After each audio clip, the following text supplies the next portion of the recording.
Provai e vede, histórias de fé e fidelidade.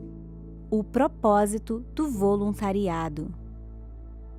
Eu não sabia nada sobre o serviço voluntário adventista, mas na Universidade Peruana União nos falam sobre este trabalho. Então eu acabei escutando falar muito sobre esse programa, mas segui estudando. Mas chegou um momento dos meus estudos que eu prometi a Deus que eu iria ofertar um ano da minha vida.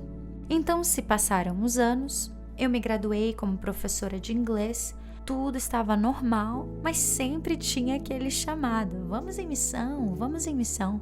Então, na cidade de Juliaca, na metade do ano de 2016, eu ainda não havia saído em nenhum projeto missionário.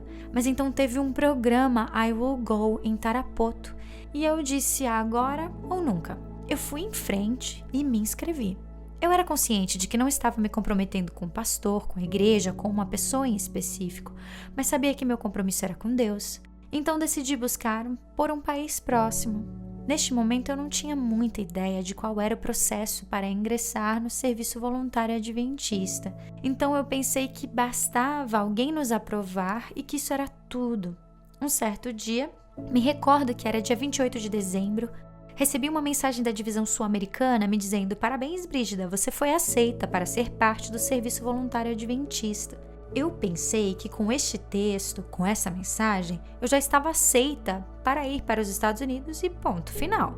Então eu decidi publicar como brincadeira em um grupo de WhatsApp que tínhamos, dizendo: decidi ir em missão para os Estados Unidos e já me aceitaram. Publiquei dessa forma.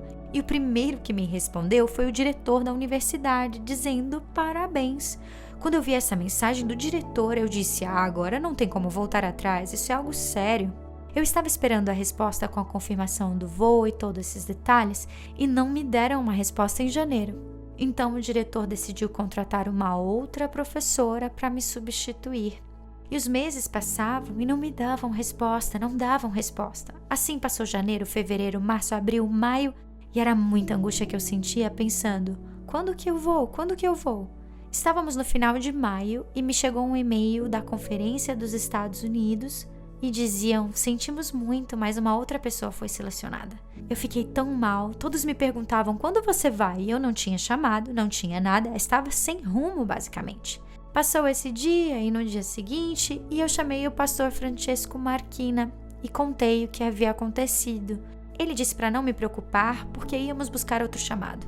Meu nome passou por um monte de países e acabou que em uma semana todos me negaram. E um certo dia, o pastor Marquina precisou viajar para a Turquia por conta de seu mestrado. E em um sábado eu me recordo que ele me enviou uma mensagem e disse: Brígida, eles precisam de uma professora de inglês na Turquia. Tudo passou tão rápido que em menos de uma semana já estava indo de viagem para a Turquia. E chegando lá, o pastor me explicou da situação. Eles tinham um projeto de abrir um centro de influência e chegar especificamente aos iranianos e ajudá-los de alguma maneira. E como eles precisam do inglês para ir a estes países, então decidiram contratar uma professora e foi aí que me encaixei. No começo eu tinha 7 alunos em diferentes horários, tanto turcos como iranianos. Eles são culturalmente muito curiosos e diziam que queriam conhecer uma peruana, como será que é?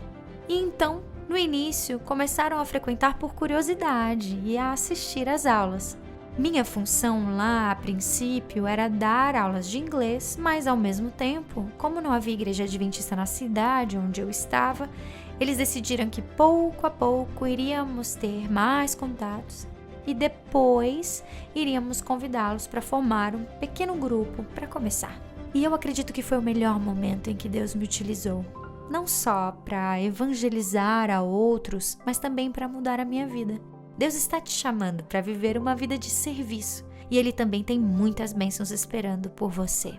Aceite você também o chamado para ser uma bênção na vida das pessoas através do trabalho missionário. Saiba que Deus está te chamando hoje e as bênçãos que Ele preparou são maiores que a sua imaginação. Agora chegou a hora de adorarmos juntos, através dos dízimos e ofertas.